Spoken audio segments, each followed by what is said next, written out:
When I hear the bells, it just kind of reminds me that Asbury is where I need to be, and it's just kind of a reminder that God's telling me, you're here at Asbury for a reason, and I have a plan for you. My name is Courtney Baker. I'm a sophomore here at Asbury, and I play volleyball. After my accident, it really kind of started to show, obviously, but everybody started to just come out of the woodwork. Like, people that I didn't even know were just like showing so much support for me and just really caring. And it was such a life-changing moment that just to have people there for you really meant a lot. I always knew who she was because of her spirit on the court and her love for the game. Our first trip together was South Korea. It was a mission trip with our whole team. And that's when we really hit it off, because we really did become best friends, like you said. And we were always by each other's side and always hung out together and did everything together. We just had the same friends, and it was a joy to have her as a teammate and a friend. We just have a bond that from now on that won't ever be separated, and we just share a moment that nobody can even comprehend at all. And so it's just made us that much closer, and I really have no idea what I would do without her. The day before my finals, I had stayed up really late studying, and so I got up the next morning because I had a final at 8 a.m. and so I got up December 13th and started studying for a final around 6:30.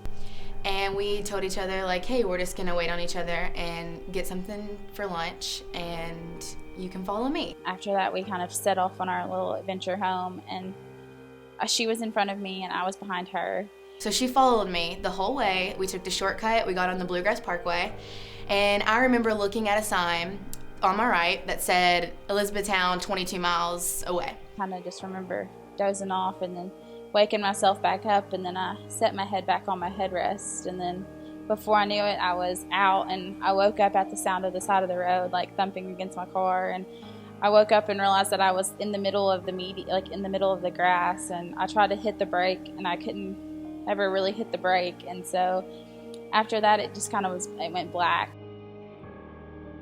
I looked in my rearview mirror, and it just caught my eye. Her arm, and because she was so close to me, it just swerved all the way to the left.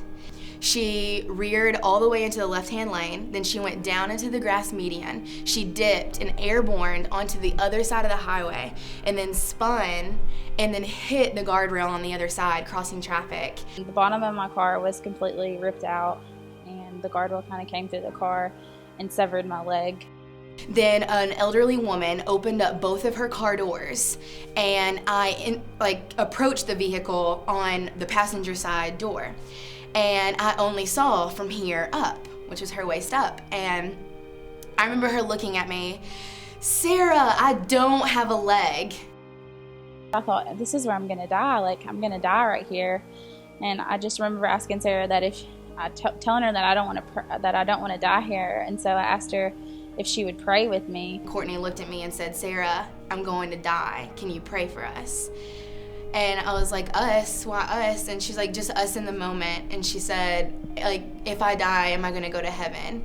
And I just started bawling, and sorry, I get choked up about it. The woman that was on the wreck that had been on the phone with 911 tapped me on my shoulder, and she was like, "I'm a minister's wife and I'll pray with you." And so it just kind of changed the whole moment when she was there, because I feel like that was kind of an angel that God sent down to me, in a way. The woman didn't pray for that moment. She prayed for the future, all of Courtney's future, may the Lord be with you, and he has plans for you, and you're gonna do amazing things. And it was just amazing, it was something that she really needed to hear. As soon as I got to the hospital, they were trying to tell me that I needed to amputate. You need to amputate your leg, and I didn't want to amputate my leg. Nobody wants to amputate their leg.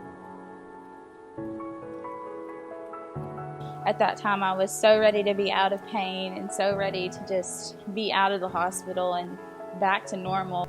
I remember kissing her on her forehead. I'm sorry. Oh, I always get emotional. Kissing her on her forehead, just saying everything's gonna be okay. And, the Lord is with you. And I don't know, I was just like, I love you so much. And I was like, these nurses probably think we're so weird. And she started laughing, and she goes, I'm so thankful for you and being there with me, and I'm just glad I had a friend. And it really meant a lot to me.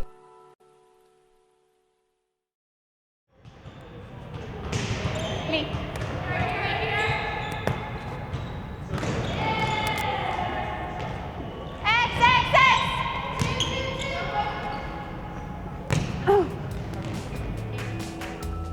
Probably the hardest time I've ever had, trying to like actually get back into the swing of things, and it's learning how to do everything you want to do all over again in a different way. I'm in a battle with my leg every day. Even putting on a shoe frustrates me sometimes because it's hard to put a shoe on a prosthetic leg. It doesn't bend or move the way that a normal leg would.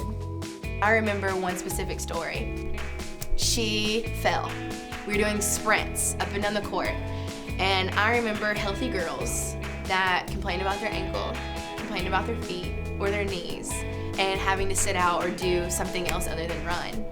But Courtney said, no, I'm not gonna do that. Even though I'm in pain and I don't wanna do this, she ran every single sprint and did everything Coach asked her to do without an attitude, never complained once. I remember her being on the court, and I was like, oh man. I was like, because that's when I just kept thinking about everything. And I was like, wow. I was like, this is seriously like a living miracle. And I think her story made the team sort of look at themselves in a raw way in their own lives, just kind of understanding where they needed to be spiritually. And I think it challenged them. I think that's probably what's happened the most with our team, is that we've been challenged by Courtney's, just her willingness to share that story so openly and not make the situation uncomfortable for everybody, but at the same time making it uncomfortable for everybody. When the accident happened, and after being in the car and stuff and having to realize that I was asking myself if I was going to go to heaven, like, I don't think that should ever have to be a question that anybody has to ask themselves. You should know where you're going to go. And so after that, I just kind of realized that my relationship with God isn't where it needed to be, and that I needed to have a stronger relationship with God. So it's definitely made me rethink my relationship with God and want to make it stronger. She always says that she doesn't believe that she's an inspiration, but I always tell her as much as I can that she is to me. For me, I look at it as giving everything to God, because if it wasn't for God, I wouldn't be here, and if it wasn't for me turning to God and asking Him to help me through all of these problems and issues that I go through, I wouldn't be here. So I want to give all the glory and the praise to Him, because it's through Him that I continue to move forward in meeting my goals and becoming the person that He wants me to be.